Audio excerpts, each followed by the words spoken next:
Good evening আমার স্নেহের ছাত্রছাত্রীরা। আমি আবার চলে এলাম কিছু সন্ধি ট্রিক্স নিয়ে। তোমরা দেখতে পাচ্ছ সন্ধিতে হর্ষই এবং দীর্ঘয়ের ব্যবহার কখন হয়, এটা আমাদের ভীষণভাবে কনফিউজড হয় যখন আমরা হর্ষই না দীর্ঘই বুঝতে পারি না। রবীন্দ্র, অতীব, সুধীন্দ্র, সতীশ, অভিজ্ঞা কিছু উদাহরণ এখানে দেওয়া আছে।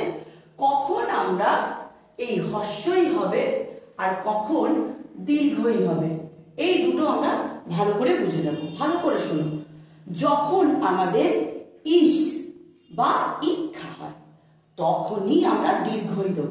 কি বললাম? যখন ইস আর ইক্ষা হবে তখন আমরা দেব দীর্ঘই।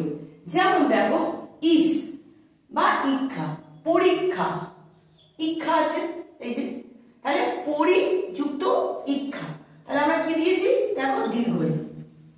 প্রতীক্ষা, প্রতি যুক্ত ইক্ষা আছে, তাহলে আমরা কি দিয়েছি? দীর্ঘই।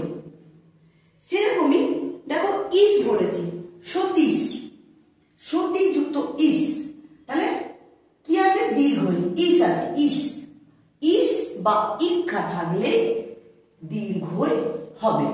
বাকি দেখো রবীন্দ্র, ইন্দ্র আছে, ইস আর ইক্ষা নেই কিন্তু, তাহলে হয়ে গেছে হর্ষই। অতীব, ইস আর ইক্ষা নেই, তাহলে কি হয়ে গেল? হর্ষইব, অতি যুক্ত হর্ষইব, ইব।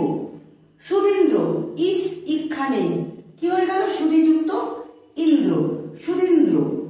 অভিক্ষা, এখানে আবার ইক্ষা, তাহলে কি লিখব? দীর্ঘই, অভিযুক্ত ইক্ষা, এই যে দীর্ঘই।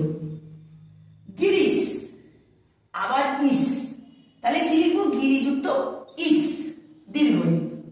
ইস বা ইক্ষা। প্রতীক, ইস বা ইক্ষা নয়, তাহলে কি লিখেছি? প্রতীযুক্ত ইট। জ্যোতিষ, জ্যোতিযুক্ত ইস, ইস বা ইক্ষা, এখানেও ইস, তারপরে দীর্ঘই। তাহলে আমরা বুঝে গেলাম কখন হর্ষই এবং কখন দীর্ঘই হবে।